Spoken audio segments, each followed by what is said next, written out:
All right, so we continue learning about two amazing missionaries tonight.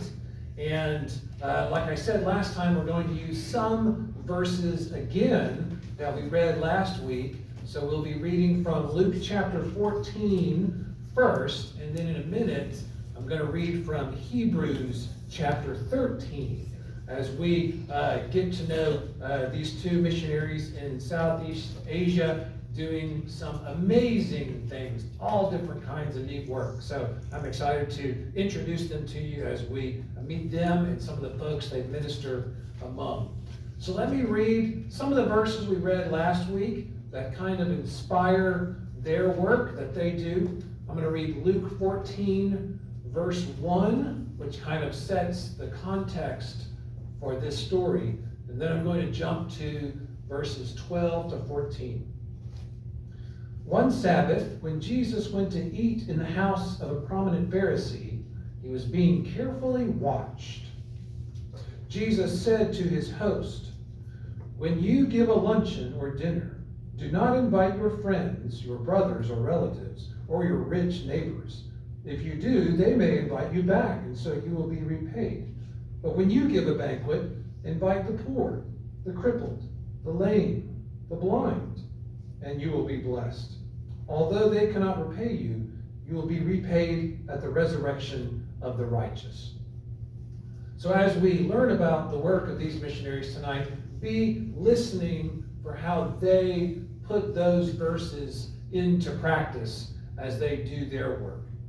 They are based in Indonesia, and for security concerns, we only know their first names, not their last names, just to keep things a little safe, just in case. Their first names are Brooke and Mike, based in Indonesia.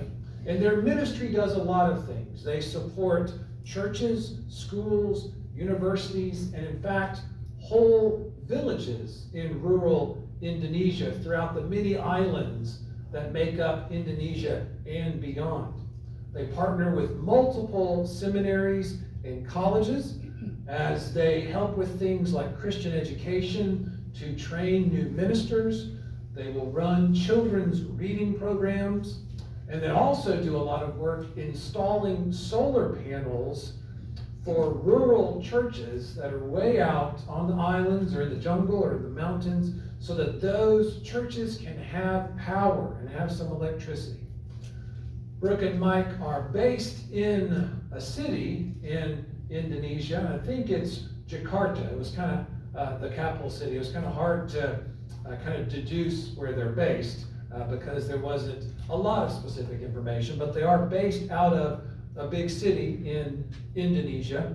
And while they're there, they work on local campuses doing a lot of similar ministry like we heard from David Stone as he does campus ministry on colleges around here, because college students kind of have similar needs, whether they're here or in Indonesia. They're out kind of on their own for the first time. They need encouragement. They might need someone to help with laundry. They might need a warm home-cooked meal. They need just kind of support and guidance in life. So when Brooke and Mike are at their house in the city, they will do a lot of student ministry and young adult ministry through hospitality in their home, as well as planning retreats, kind of like David does around here. They'll teach a Bible study, all kinds of fun campus ministry stuff. And they said that when guests drop by their home in the city, which apparently happens on more days, more often than not, on a majority of days, they'll have students and visitors and guests just drop in.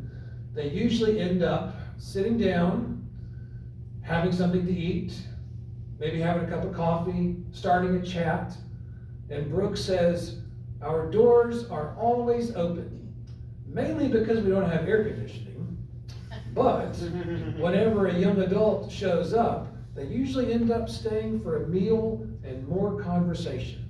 And I bet there's more ministry that happens through those meals and conversation than any planned program that also might happen. So lots of college students, lots of seminary students, will come through their house and be blessed. They want all the students in the area to know that everyone's welcome, whatever their faith or no faith, so that all of them will receive the welcome of Christ and food and nourishment, whether it's nutritional nourishment or spiritual and social nourishment. And that reminded me of the verse in Hebrews 13. So I want to read Hebrews 13, verses 1 through 2.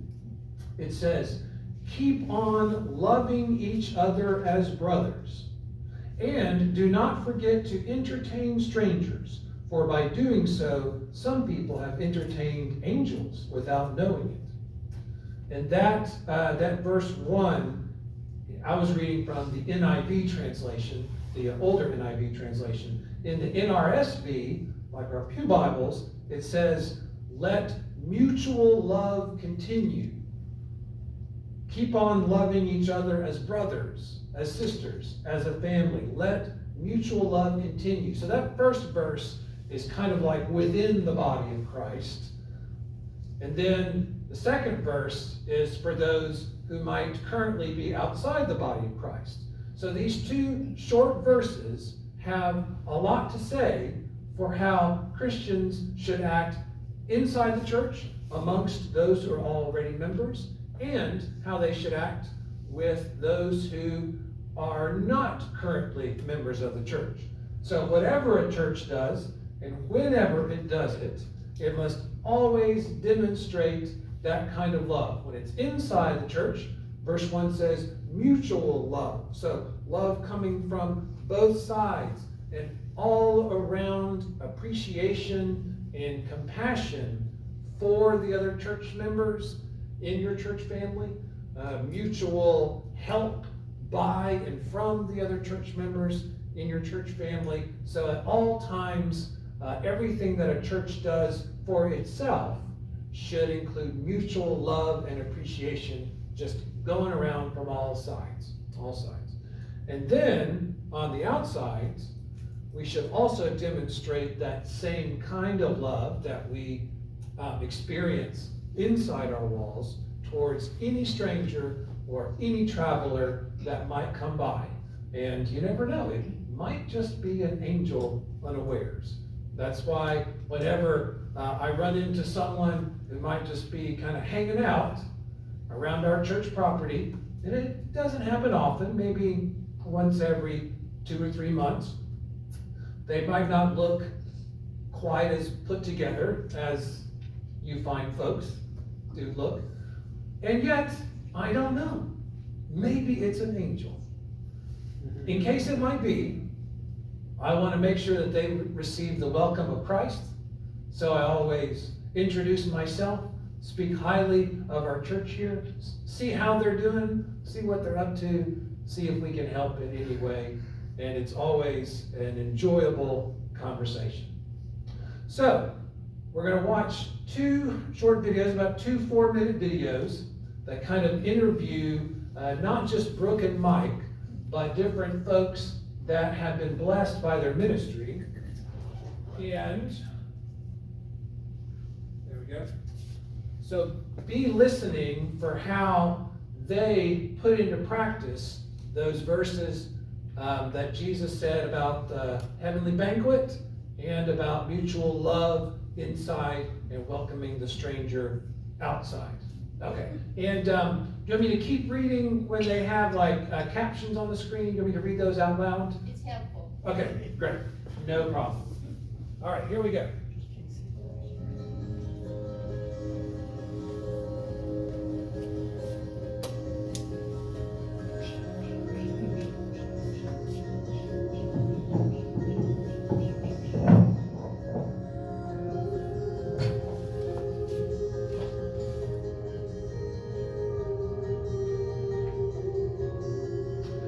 Juliana lives in Southeast Asia.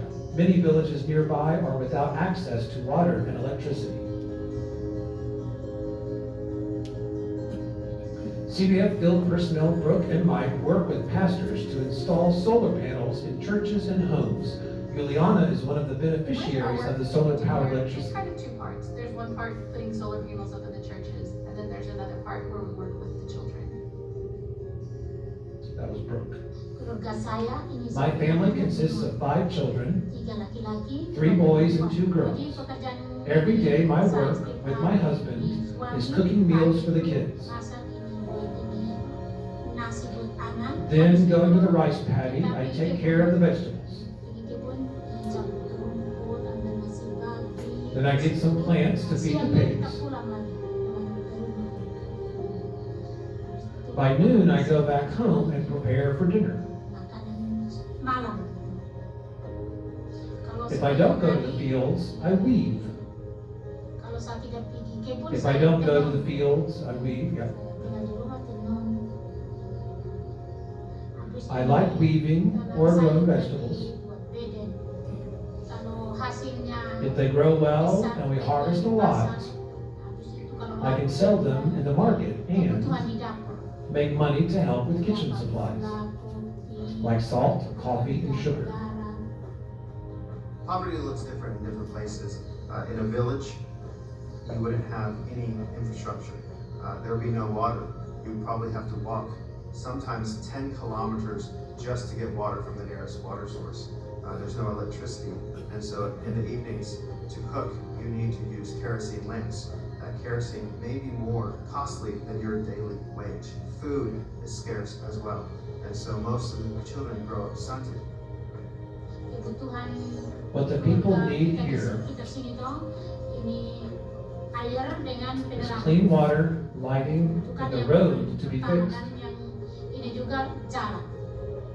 We partner with a renewable energy program at one of the local Christian universities, and we come here to serve these churches by installing solar panels and lighting. Very simple systems. Juliana is one part of the women's group that weaves at night in the church, which is only possible with the use of the solar panels. I learned to weave at the age of 30. I saw a friend, I practiced, and then I wanted to join my friend. When I tried and the result was good, then I said, I sold it to the market. I saw what my friend did, and I learned from him to know better patterns. I made flowers, horses, and the things that I know.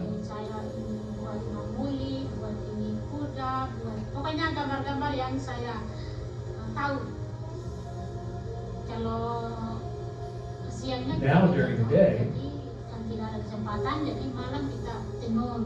I have more opportunities to work. And after dark, I can weave more, and the kids can also study and do their homework better. I think of a place at the table. It makes me think how it's open to everybody. I believe that God is here and helps, but also I want more of my friends to believe in God too.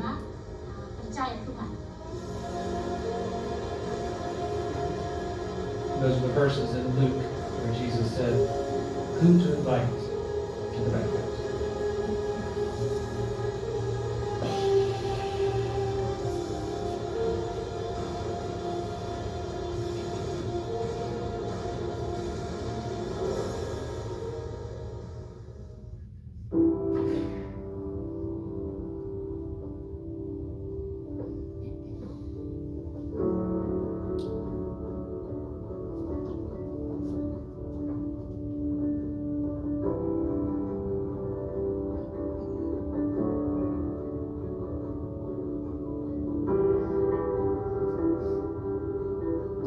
Rigo is a teacher. He also helps CBF field personnel Brooke and Mike to install solar panels in churches without electricity in Southeast Asia.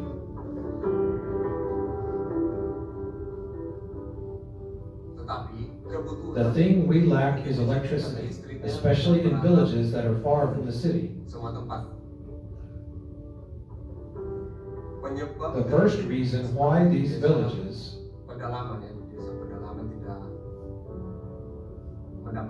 don't have electricity is financial.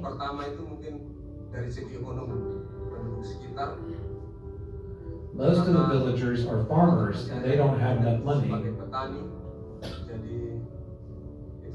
to pay for electricity from PLN, the state electricity company from the government. The thing that I like the most from my job is installing electricity. I studied physics and renewable energy, so I really enjoy installing electricity using solar power. When we come to these churches, we're not just only installing solar panels and leaving. We're also doing training for the community and how they too can purchase and install effective solar lighting in their homes safely and efficiently.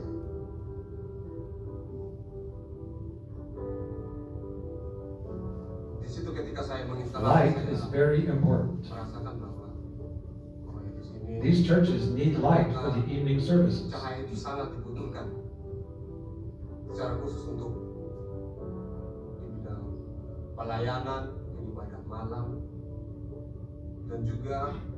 Before they had electricity, they couldn't do services in the evening.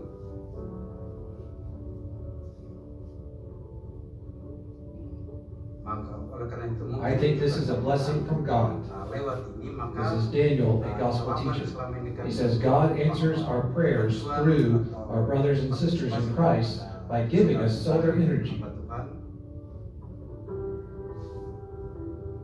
I feel like the passage in Luke 14 about the banquet table really characterizes our ministry. We have Thursday night Bible studies where we have dinner. We have women's groups, we have men's groups. We take a few retreats during the year. We go to the beach, we go up to the mountains. We have game nights, we have karaoke nights.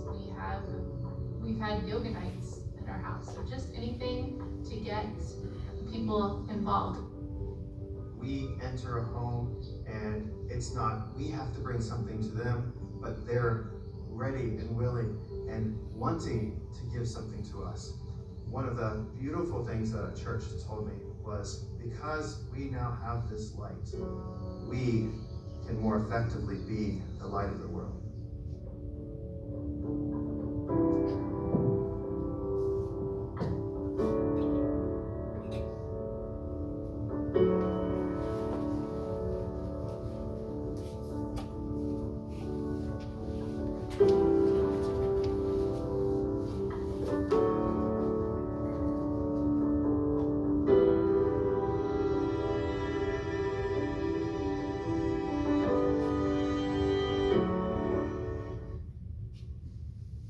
Was the young man, that was helping with the lighting and that had studied, was he native or is he with the mission board? No, he's a native. Native, okay. Yes.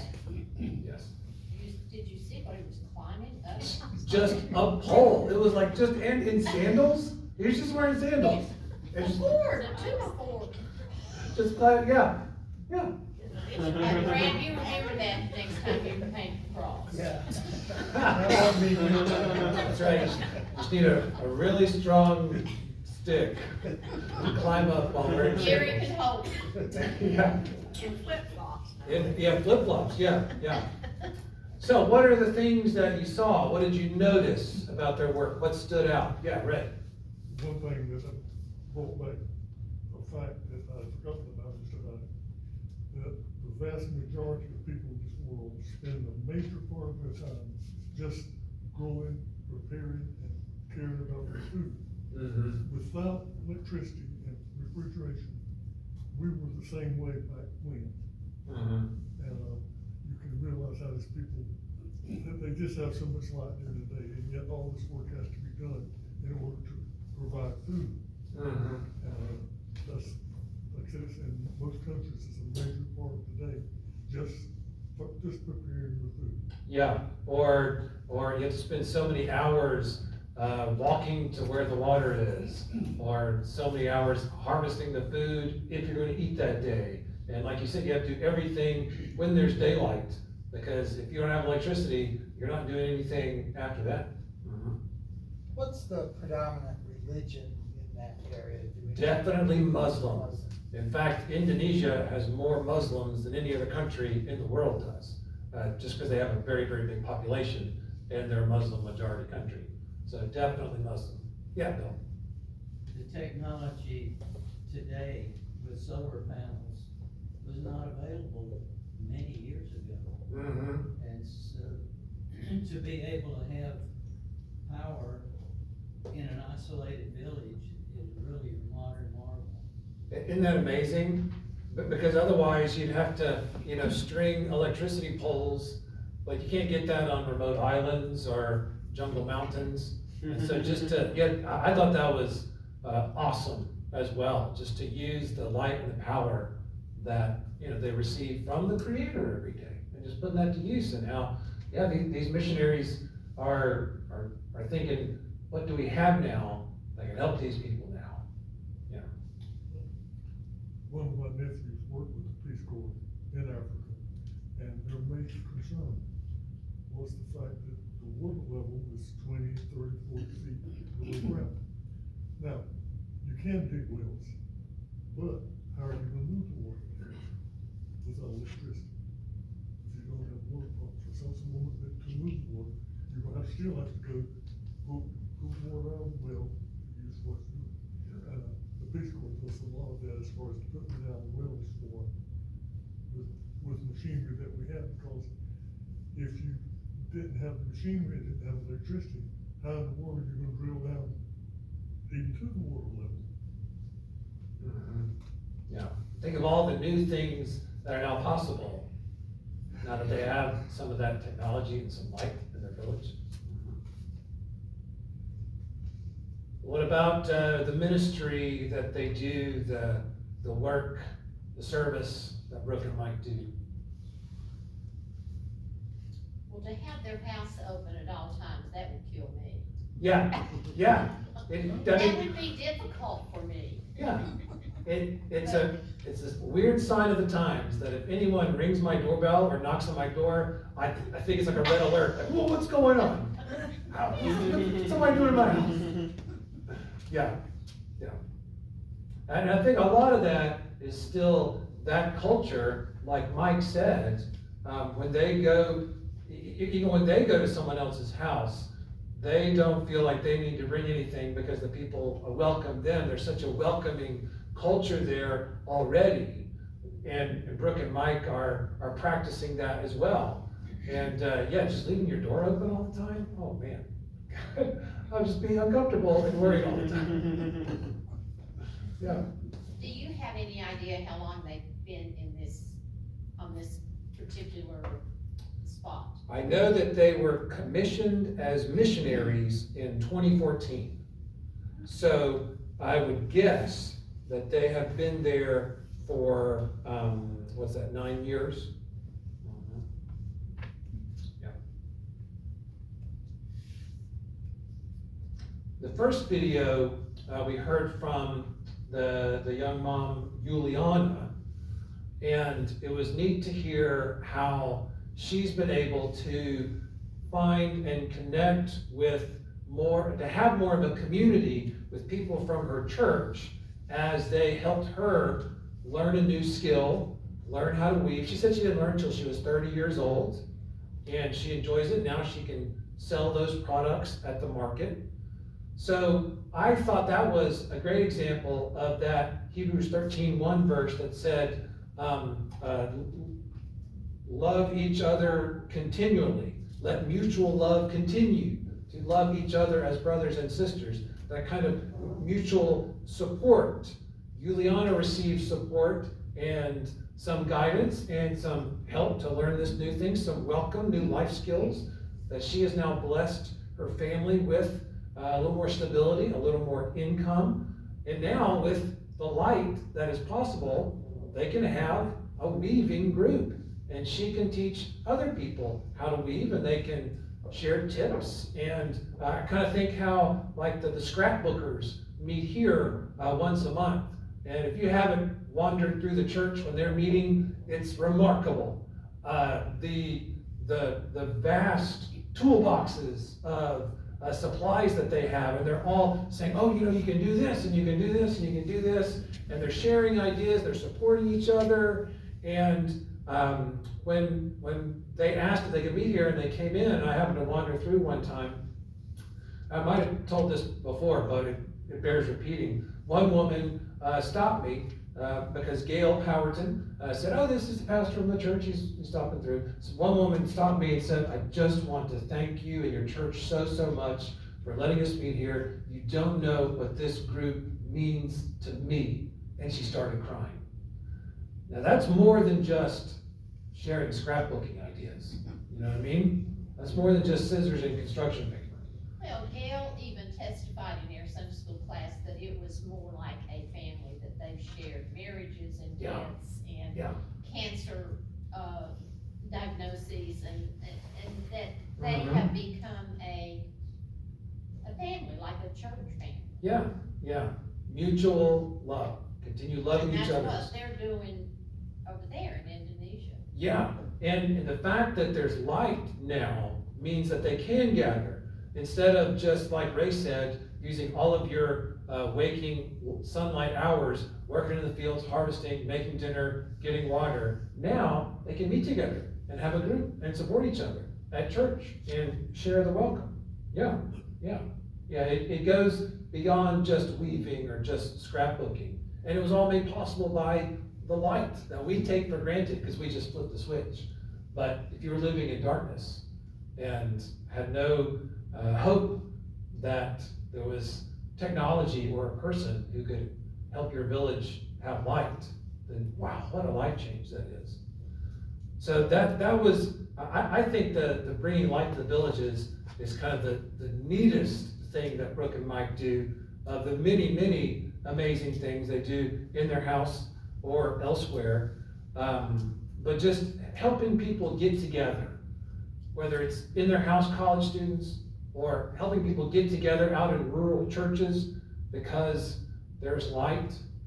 And you might have heard it a little bit, how Brooke and Mike, they kind of implied, but they really are in this work for the long haul. They've been there 9 years so far, but they are in it to stay.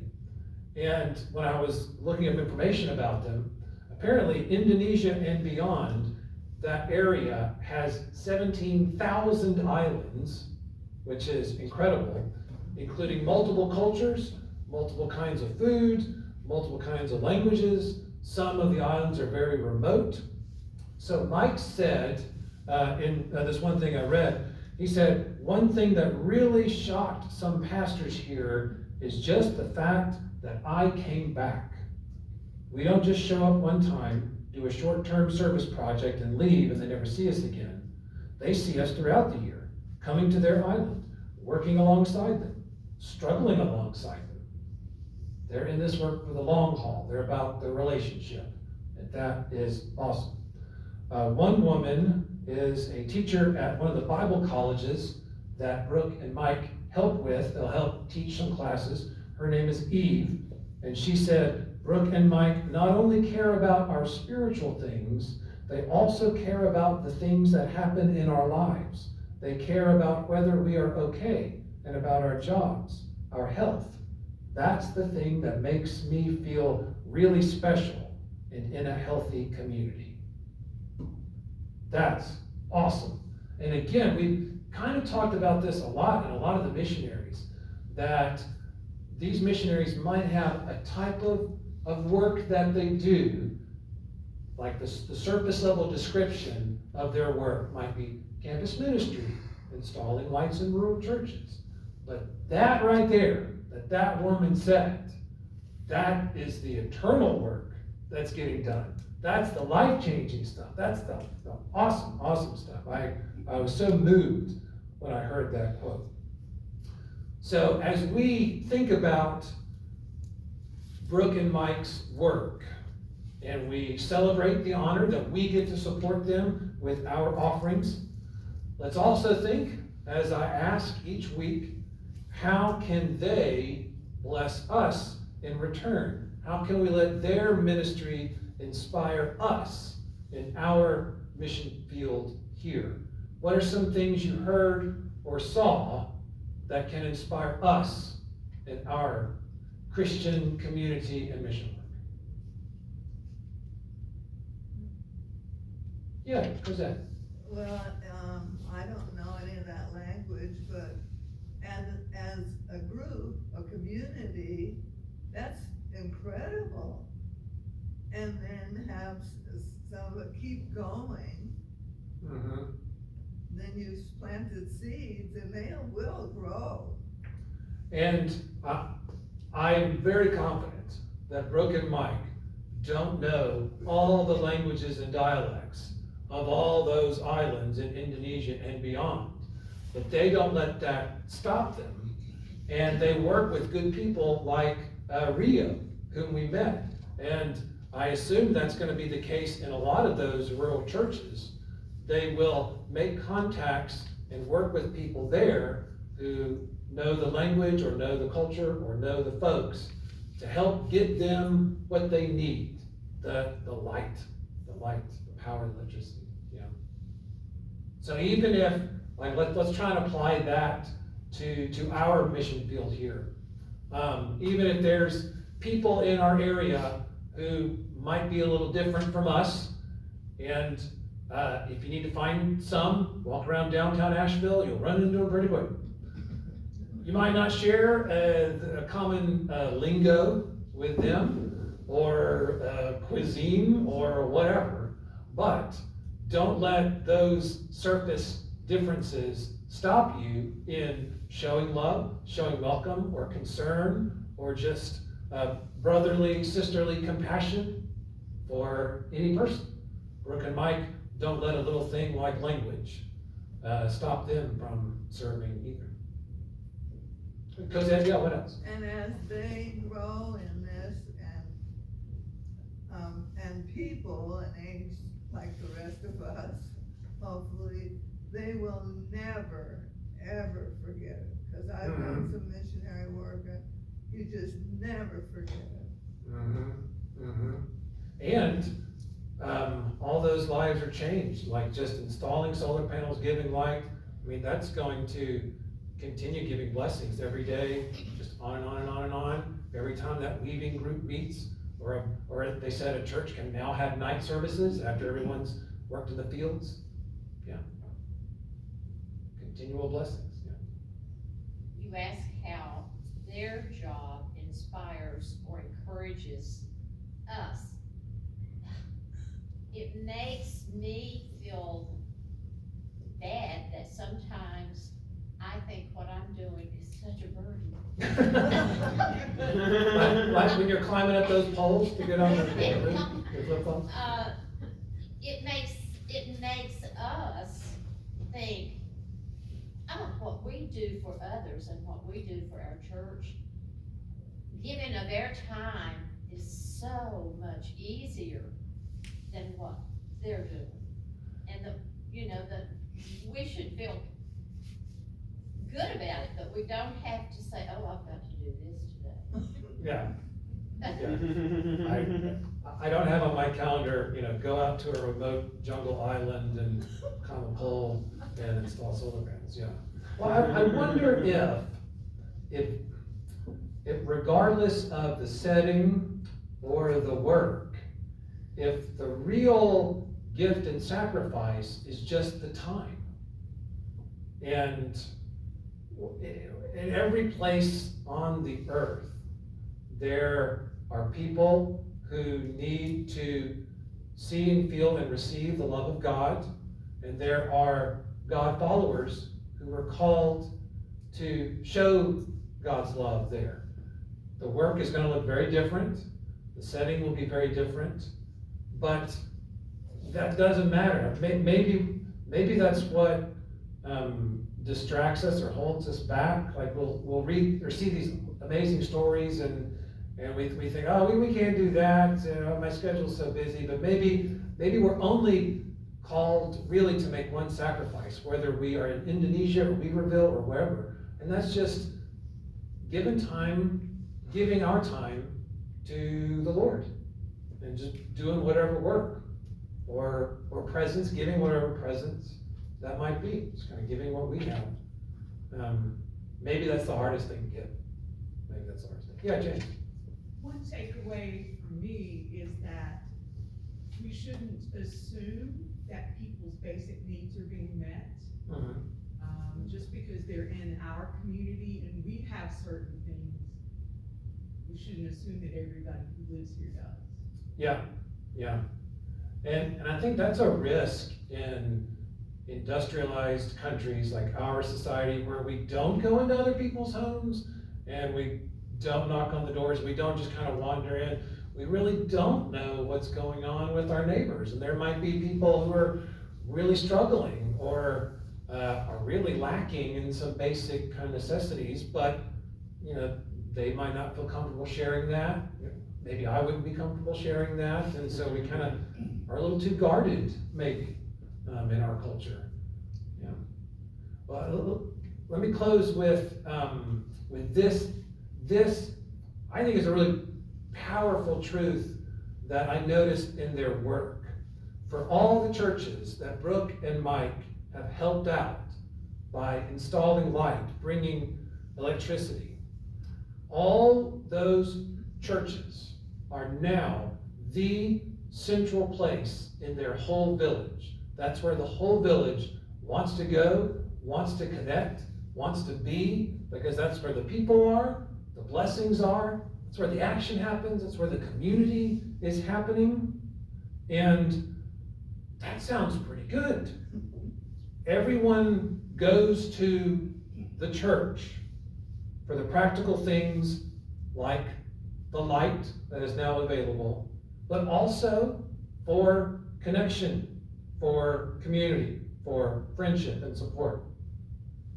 That sounds really good. That right there is what every church should be doing everywhere, in whatever location. And it might not be, the fact that our church has lights. Well, every place around here has lights. Okay, well, it's going to have to be something else.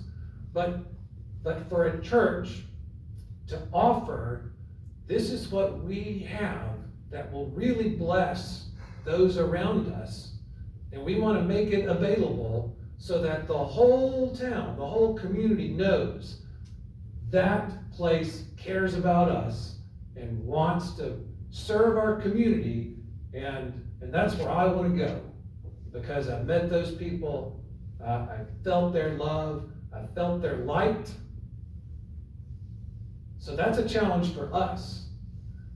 How can we in our church act or give in a way so that our community says, wow, First Baptist Weaverville, I can see and feel their light. Maybe not a light with a lowercase like in the ceiling, but a capital L light. What can we do for our community so that the people in our village know this is the place that they can come and be welcomed and feel some light? So that's our challenge, I think, especially this year of all years, coming out of weird pandemic. How can we really be a capital L light for our village here? So go in peace to love and serve the Lord and be light bringers wherever you are. Amen.